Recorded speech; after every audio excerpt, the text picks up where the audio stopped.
Every time you run git push, do you actually know where you are pushing to?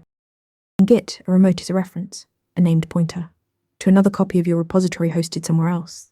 Somewhere else could be GitHub, GitLab, Bitbucket, or even a server on your own network.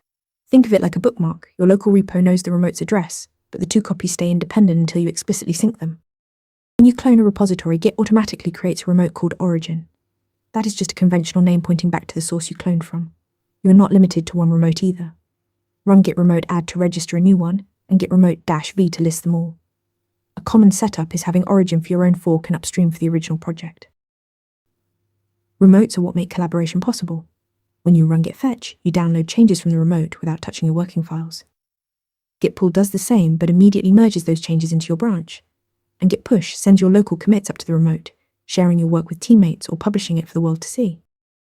A git remote is a named pointer to another repo copy, origin by default, and it is what makes push, pull, and fetch possible. Follow for more interview prep. Want to get better at answering questions like this? With Interview Mentor, you practice real interview questions out loud. You get personalized feedback and a grade on every answer, and you can track your improvement over time.